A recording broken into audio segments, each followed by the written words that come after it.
Hello everyone. सो कैसे हैं आप लोग? आप लोगों के मन में एक बहुत ही कॉमन डाउट है कि काउंसलिंग नीट 2024 की कब से स्टार्ट होने वाली है। ठीक है, कितने दिन बाद से काउंसलिंग स्टार्ट होगी, काउंसलिंग में रजिस्ट्रेशन कब से होंगे, हम चॉइस फिलिंग कब से कर पाएंगे, एमपी में चॉइस फिलिंग कितने राउंड में होती है, हम अपना कॉलेज कैसे अपग्रेड करा पाएंगे, हम कॉलेज में रिपोर्टिंग के दौरान कौन से डॉक्यूमेंट्स लेके जाएँ। तो ये सारे डाउट्स, ठीक है, कि काउंसलिंग कब से स्टार्ट हो रही है, कितने राउंड में होती है, चॉइस फिलिंग कैसे करते हैं, कितना पैसा लगता है रजिस्ट्रेशन में, या चॉइस फिलिंग फ्री होती है या चॉइस फिलिंग में पैसा लगता है, सारे सवाल का आंसर आपको इस वीडियो में मिल जाएगा। तो आपको वीडियो को ध्यान से अच्छे से लास्ट तक सुनना है, आपके एक एक डाउट्स क्लियर हो जाएंगे। तो चलिए शुरू करते हैं। ये जो आप फ्लो चार्ट देख रहे हैं काउंसलिंग का, ये लास्ट ईयर का है, सेम इस ईयर भी इसी के जैसा आपको परफॉर्मा मिलेगा। ठीक है, 2024 में यहाँ लिख देता हूँ, सेम टू सेम आपको इस बार भी देखने को मिलेगा।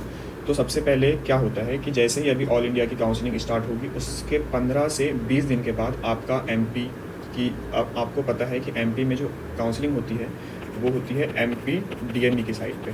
ठीक है, तो एमपी डीएमई की साइट 2024 के लिए अपडेट हो चुकी है। ये पहले से ही हो चुका है, मतलब ये 15 दिन पहले से ही उन्होंने अपनी साइट अपडेट कर ली। अब जैसे ही ऑल इंडिया की काउंसलिंग स्टार्ट होगी, ठीक है, उसके 15 से 20 दिन के बाद आपको एमपी की काउंसलिंग भी स्टार्ट देखने को मिलेगी। तो उसमें जो भी चीज़ें होती है, जो भी परफॉर्मा रिलीज़ करना है या फिर जो भी इस बार की काउंसलिंग में चेंजेस होते हैं, वो शुरू में अपडेट कर देते हैं और आपको एक फर्स्ट राउंड और सेकंड राउंड का काउंसलिंग का वो आपको शेड्यूल प्रोवाइड कर देंगे कि इस डेट में आपका ये चीज़ें होने की है। अब क्या क्या होता है वो हम आपको बताते हैं। ठीक है, तो एक्टिविटी बाय द कैंडिडेट। तो सबसे पहले आपको DME.mponline.gov.in ये आपकी साइट है, इस पोर्टल पे जाके सबसे पहले आपको अपनी प्रोफाइल क्रिएट करनी होती है। ठीक है, प्रोफाइल क्रिएशन आप करते हैं, उसके बाद आपका आईडी और आपका पासवर्ड जनरेट होता है। उस आईडी और पासवर्ड का यूज़ करके आप रजिस्ट्रेशन कर पाते हैं। तो सबसे पहले जब भी काउंसलिंग स्टार्ट होगी, आप अपना एक प्रोफाइल आईडी बनाएंगे जिससे आप अपना रजिस्ट्रेशन करेंगे। ठीक है, अब ये जो रजिस्ट्रेशन होता है, इसमें आप चाहे किसी भी कैटेगरी से बिलोंग करते हो, SC ST OBC जनरल या EWS, सारी कैटेगरी में आपको 1100 रुपये लगता है। ठीक है, ये 1100 रुपये नॉन रिफंडेबल होते हैं, इसमें आपको ये पैसा रिफंड नहीं होता है।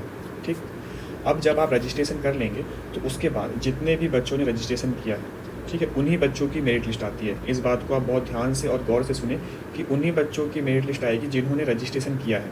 अब सपोज़ किसी बच्चे के 550 मार्क्स है और उसने रजिस्ट्रेशन नहीं किया है, और किसी बच्चे के 300 मार्क्स है, उसने रजिस्ट्रेशन किया है, तो मेरिट लिस्ट में उस 350 बच्चे वालों का नाम आएगा, ना कि उस 550 वाले का। ठीक है, तो आपको अपनी मेरिट लिस्ट जानना है कि आपकी स्टेट में कितनी रैंक आ रही है, तो उसके लिए आपको रजिस्ट्रेशन करना ही पड़ेगा, उसके बाद ही आपकी स्टेट मेरिट लिस्ट आएगी। आई होप कि आपको ये चीज़ें क्लियर हो गई है। ठीक है, अब जैसे ही आपने रजिस्ट्रेशन किया, उसके बाद आपकी स्टेट मेरिट लिस्ट आएगी। अब उसके बेसिस पे अब आपको एक अंदाज़ा लग जाएगा कि लास्ट ईयर मुझे इतने स्टेट रैंक पे ये कॉलेज मिला था आपके सीनियर्स को, तो अब आपको इस ईयर उतनी स्टेट रैंक पे कॉलेज मिल सकता है या नहीं। ठीक है, इससे स्टेट रैंक से ये आप बहुत हद तक 90 to 95% ये अंदाज़ा लगा सकते हैं कि मुझे कॉलेज मिलेगा या नहीं। ठीक है, अब जैसे ही आपने रजिस्ट्रेशन कर लिया, आपकी स्टेट रैंक आ गई, अब उसके बाद आपकी होगी चॉइस फिलिंग। ठीक है, तो अब आप चॉइस फिलिंग करेंगे। चॉइस फिलिंग में आप सबसे पहले अपनी गवर्नमेंट कॉलेज की चॉइस फिलिंग करेंगे, फिर आप प्राइवेट कॉलेज की चॉइस फिलिंग करेंगे। अब इसका क्या ऑर्डर होना चाहिए, ये भी हम आपको अब हमारी आने वाली वीडियोस में बताएंगे कि आपको किस सीक्वेंस में चॉइस फिलिंग करनी है। तो आपको हमारे चैनल से जुड़े रहना है, हमारे चैनल को सब्सक्राइब करना है, वीडियो को लाइक करना है और अपने दोस्तों के साथ भी शेयर करना है, ताकि वो समझ सके कि एमपी में नीट की काउंसलिंग कैसे होती है। ठीक है, तो अब आपने चॉइस फिलिंग किया, तो जो फर्स्ट राउंड की चॉइस फिलिंग होती है वो बिल्कुल फ्री होती है। ठीक है, यदि उसमें आप प्राइवेट कॉलेज की चॉइस फिलिंग करें या गवर्नमेंट की करें, सारा चॉइस फिलिंग फर्स्ट राउंड में फ्री है। फिर जब आपने चॉइस फिलिंग कर लिया, उसके बाद आपकी चॉइस के बेसिस पे आपके जितने मार्क्स होंगे या फिर आपके जितने स्टेट रैंक होंगे, उसके बेसिस पे आपको कॉलेज अलॉट होगा। आपके कॉलेज अलॉट होने के बाद आपका फिर फर्स्ट राउंड के सीट, मतलब आपको अलॉट हो गया, उसके बाद आपका फर्स्ट राउंड का रिजल्ट आएगा कि आपको हाँ ये कॉलेज मिल गया है आपकी प्रायोरिटी के बेसिस पर, आपके मार्क्स के बेसिस पे। और फर्स्ट राउंड का जब रिजल्ट आएगा तो उसमें 2 पॉसिबिलिटी है, एक या तो आपको कोई कॉलेज ही अलॉट नहीं हुआ हो, दूसरा ये आपको कोई कॉलेज अलॉट हो गया हो। ठीक है, अब ऐसे बच्चे जिनको कॉलेज अलॉट हो गया वो क्या करेंगे कि अब उनको जो भी कॉलेज मिला, सपोज़ किसी को GMC भोपाल मिला, किसी को GMC ग्वालियर मिला, जो भी आपको कॉलेज मिला, आप वहाँ पे जाके रिपोर्टिंग करेंगे कि हाँ मुझे कॉलेज मिला है। आपके जो भी डॉक्यूमेंट्स हैं, ठीक है, वो आप सबमिट करेंगे। अब कौन कौन से डॉक्यूमेंट्स रिक्वायर्ड होते हैं उसकी लिस्ट मैंने आपको प्रोवाइड कर दी है, और मैं अपने अपकमिंग वीडियोज़ में आपको और एक बार बता दूंगा कि कौन कौन से डॉक्यूमेंट्स की ज़रूरत होती है। ठीक है, ये कंप्लीट आप वहाँ पे एडमिशन कराएंगे, सारे आपके डॉक्यूमेंट्स वहाँ पे सबमिट हो जाएंगे, ठीक है। अब आपके मार्क्स अच्छे हैं और आपको ये उम्मीद थी कि मुझे जीएमसी जो जीआरएमसी ग्वालियर मिला, लेकिन आपको जीएमसी भोपाल चाहिए था, तो अब आप अपने कॉलेज से संतुष्ट नहीं हैं सपोज़, तो आप क्या करेंगे, वहाँ पे आप एमपीडीएमई की साइट पे ही विलिंगनेस फॉर अपग्रेडेशन वाला एक ऑप्शन रहेगा, वहाँ पे आप क्लिक करेंगे, उसमें आप यस में कर देंगे और अपने कॉलेज में बता देंगे कि मुझे अपग्रेड कराना है, तो वहाँ पे आपको एक 500 रुपये का बॉन्ड बनेगा, ठीक है, एफिडेविट, उसे आप सबमिट करेंगे और साथ में एमपीडीएमई की साइट पे आपने यस का ऑप्शन क्लिक किया होगा, तो अब आप अपग्रेड करा सकते हैं सेकेंड राउंड के लिए, ठीक है। तो यदि आपके बहुत अच्छे मार्क्स होंगे तो आप ग्वालियर से सीधे भोपाल में अपग्रेड होकर जा सकते हैं, ठीक। तो आपको कॉलेज मिला, आपने कॉलेज में जाकर रिपोर्टिंग की, आपके सारे डॉक्यूमेंट्स जमा हो गए। अब आपके मन में ये डाउट होता है कि मैंने यहाँ पे डॉक्यूमेंट्स जमा किया और सपोज़ मेरा अपग्रेड हो गया, तो अब जो न्यू कॉलेज है वहाँ पे मैं क्या लेके जाऊँगा। तो यहाँ पे आपने जो भी सबमिट किया होगा डॉक्यूमेंट्स, उसकी आपको रिसिप्ट दी जाएगी, आपको बस वही रिसिप्ट लेके जाना है और आपके पास जितने भी डॉक्यूमेंट्स थे जो यहाँ पे सबमिट हो गए, उनकी आपको लगभग 3 से 4 कॉपियाँ बना के रख लेनी है। तो एक तो यहाँ पे सबमिट हो जाएगी, बाकी जो आपके 2 बची रहेगी वो आप उसमें से एक अपने पास रखेंगे और एक यहाँ जो आपको कॉलेज अपग्रेड होगा वहाँ पे आप लेके जाएंगे, ठीक है। अब सपोज़ कोई बंदा अपने कॉलेज से सेटिस्फाई है, वो अपग्रेडेशन नहीं कराना चाहता है, तो वो यहाँ पे नो पे क्लिक करेगा और उसका काउंसलिंग अब यहीं पे खत्म होगा, ठीक है। उससे जो कॉलेज चाहिए था वो उसे कॉलेज मिल गया है, अब वो मस्त घर पे बैठा रहेगा, चिल करेगा और जब भी कॉलेज स्टार्ट हो जाएंगे तब वो कॉलेज आना प्रेफर करेगा, ठीक है। लेकिन जो अपग्रेडेशन कराना चाहते हैं वो अब वो फर्स्ट राउंड से सीधे सेकंड राउंड में एंट्री ले ली उन्होंने, ठीक है। तो ये उन बच्चों की बात हुई जिनको फर्स्ट राउंड में कॉलेज मिला। अब ऐसे बच्चे जिनको फर्स्ट राउंड में कॉलेज मिला ही नहीं, वो क्या करेंगे कि अब वो ऑटोमेटिकली सेकंड राउंड में एंटर कर जाएंगे, ठीक है। फिर सेकंड राउंड में आपको ये बात पता होनी चाहिए कि रजिस्ट्रेशन फिर से नहीं होते हैं, जो फर्स्ट राउंड में रजिस्ट्रेशन हुआ वही आपको सेकंड राउंड में भी काम आता है। सेकंड राउंड में क्या नया होता है, सेकंड राउंड में नया ये होता है कि आपकी चॉइस फिलिंग फिर से होती है, ठीक है, जो कि सारे बच्चे चॉइस फिलिंग फिर से करते हैं, जो कि सबके लिए कंपलसरी होता है, ठीक है। तो आप फिर से चॉइस फिलिंग करेंगे और ऐसे बच्चे जिन्होंने अपग्रेड किया है वो भी चॉइस फिलिंग फिर से करेंगे, ठीक है। इसमें आपको एक बात पता होनी चाहिए कि आपको जो कॉलेज मिल गया वो आपकी चॉइस फिलिंग में सबसे नीचे ऑटोमेटिकली रहेगा और आपको जो चाहिए वो आप इसके ऊपर भरते जाएंगे, ठीक है। अब ये होने के बाद चॉइस फिलिंग होने के बाद फिर सेम चीज़ें होगी कि आपका फिर रिजल्ट आएगा सेकंड राउंड का। तो जो सेकंड राउंड का अलॉटमेंट का जो रिजल्ट आएगा उसमें अब 2 पॉसिबिलिटीज़ है, या तो आपको कॉलेज मिला या फिर कॉलेज नहीं मिला। अब ऐसे बच्चे जिन्हें कॉलेज मिल गया, अब जिन्हें अपग्रेडेशन कराना चाहा था और उनका कॉलेज अपग्रेड हो गया, तो वो न्यू कॉलेज में जाकर रिपोर्टिंग करेंगे और ऐसे बच्चे जिन्हें अब फ्रेश नया कॉलेज मिला है, जिनको फर्स्ट राउंड में नहीं मिला था, तो वो भी कॉलेज में जाकर रिपोर्टिंग करेंगे।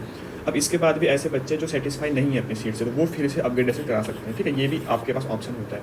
आप लोग का डाउट होता है कि क्या मुझे फर्स्ट राउंड के बाद अपग्रेडेशन मैंने करा लिया सेकंड के लिए, तो अब मैं क्या सेकंड के बाद मॉप अप के लिए करा सकता हूँ या नहीं, तो आप करा सकते हैं, ठीक है।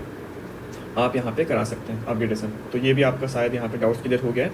आप अपग्रेडेशन लास्ट राउंड तक करा सकते हैं, कोई दिक्कत नहीं, ठीक है। अब यहाँ पे जिन्हें अपग्रेडेशन कराना है वो अपग्रेडेशन करा के आप सीधे मॉप अप राउंड में आ जाएंगे और जो अपनी सीट से सेटिस्फाई है वो अपना वहाँ पे फाइनल एडमिशन लेके अपनी काउंसलिंग की प्रोसेस यहीं पे खत्म कर सकते हैं। अब ऐसे बच्चे जो अपग्रेडेशन कराना चाह रहे हैं वो मॉप अप राउंड में आ गए। अब देखिए मैंने आपको बताया था कि फर्स्ट राउंड में आपकी चॉइस फिलिंग फ्री होती है, लेकिन यदि मैं बात करूँ सेकंड राउंड की, तो इसमें चॉइस फिलिंग में आपको थोड़ा पैसा लगता है, ठीक। अब कितना लगता है आपको, यदि आप रिजर्व कैटेगरी से SC ST और OBC से, तो आपको सेकंड राउंड में गवर्नमेंट कॉलेज की चॉइस फिलिंग के लिए 5,000 रुपये लगते हैं, ठीक है, 5,000 रुपये। और यदि आप जनरल कैटेगरी से हैं तो आपको लगेंगे 10,000 रुपये। ये मैं बात कर रहा हूँ गवर्नमेंट कॉलेज चॉइस फिलिंग के लिए। और यदि आप प्राइवेट कॉलेज के साथ में फिल करते हैं तो आपको टोटल लगेगा 1 लाख रुपये, ठीक है। ये आपको पता होना चाहिए, ठीक, कि प्राइवेट के लिए 1 लाख रुपये और गवर्नमेंट के लिए रिजर्व कैटेगरी में 5,000 और अनरिजर्व में 10,000 रुपये आपको लगते हैं। अब एक होता है सिक्योरिटी अमाउंट, ठीक है, जो कि 14,000 रुपये होता है गवर्नमेंट कॉलेज के लिए और 25,000 रुपये होता है प्राइवेट कॉलेज के लिए, जो कि रिफंडेबल होता है। जब आप अपनी डिग्री कंप्लीट कर लेते हैं MBBS की, तब आपको रिफंड हो जाता है। तो जैसे ही आपका फर्स्ट राउंड में कॉलेज अलाउड आपको हो जाता है तो आपको वहाँ पे इतना पैसा जमा करना होता है। तो यदि आपका पहले से इतना पैसा जमा है फर्स्ट राउंड में और आप अपग्रेडेशन करा रहे हैं, तो आपको यहाँ पे जो ये 5,000 है और ये जो पैसा लगना ये नहीं लगेगा, ठीक है। और यदि आपने पहले से 25,000 रुपये दे दिया है, आपको फर्स्ट राउंड में प्राइवेट कॉलेज मिला और अब आप सेकंड में गवर्नमेंट का अपग्रेडेशन कराना चाहते हैं, तो आपको अब सेकंड राउंड में 1 लाख नहीं, आपको बस 75,000 रुपये लगेगा, ठीक, क्योंकि आपको 25,000 तो जमा है ना। मतलब ओवरऑल मैं ये बोलना चाह रहा हूँ, यदि आपको प्राइवेट कॉलेज की चॉइस फिलिंग फिर से करनी है तो आपका जो अकाउंट होगा MPDM का, उसमें आपके 1 लाख रुपये होने चाहिए, ठीक। यदि आपने यहाँ पे कितना दिया है, 25,000 दिया है, तो आपको यहाँ पे 75 ही लगेंगे।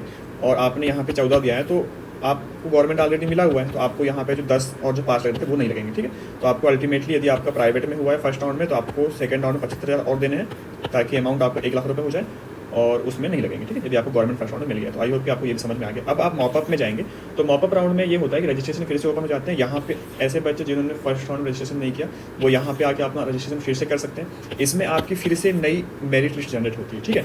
तो ये एक मौका होता है उन बच्चों के लिए जो फर्स्ट राउंड में चुक चुके होते हैं, अपना रजिस्ट्रेशन नहीं करा पाते हैं, तो वो यहाँ रजिस्ट्रेशन कराते हैं। उसके बाद उनकी फिर से मेरिट लिस्ट आती है, फिर वो चॉइस फिलिंग करते हैं। अब आपको ये ध्यान रखना है कि मॉपअप राउंड की चॉइस फिलिंग में आप गवर्नमेंट कॉलेज फिल करें या फिर प्राइवेट करें, आपको यहाँ पे 2 लाख रुपये लगते हैं चॉइस फिलिंग में, ठीक है। तो आपको यहाँ पे 2 लाख रुपये देने पड़ेंगे चॉइस फिलिंग के लिए। फर्स्ट राउंड में बिल्कुल फ्री है, सेकंड में कुछ पैसा लगता है, मॉपअप में 2 लाख लगता है। उसके बाद सेम चीज़ें, इसका फिर आप चॉइस फिलिंग करेंगे, फिर इसका रिजल्ट आएगा। अब यहाँ पे भी 2 पॉसिबिलिटीज़ बन सकती है, या तो आपको कॉलेज मिलेगा, मतलब नहीं मिलेगा, या फिर मिलेगा, ठीक है। यदि किसी को कॉलेज नहीं मिला तो उसके बाद उनका एक ऑप्शन है। सबसे पहले बात करते हैं जिनको कॉलेज मिल गया, तो वो हाँ ऑफिशियली ये लास्ट राउंड होता है, ठीक है, जिसमें कि आपको कॉलेज मिल गया तो आप जो भी आपको कॉलेज एलोकेट हुआ उसमें आप जाके अपना एडमिशन ले सकते हैं और अपनी काउंसलिंग की प्रोसेस को यहीं पे ख़त्म कर सकते हैं। अब एक ऑप्शन कि आपको कॉलेज मिला ही नहीं, ठीक है, तो अब एक और ऑप्शन आपके लिए है कि एक एक्स्ट्रा वैकेंसी राउंड होता है जो कि कॉलेज लेवल पे होता है। यदि किसी कॉलेज में कुछ सीट वैकेंट रह जाती है तो उस टाइम पे अब आप उस कॉलेज में जाके अपनी एडमिशन की प्रोसेस को कंप्लीट कर सकते हैं, ठीक है। तो ऐसे बच्चे जो कि डोनेशन वाले होते हैं, है ना, तो वो यहाँ पे इस राउंड का फ़ायदा उठाते हैं और लास्ट में सीट ले लेते हैं।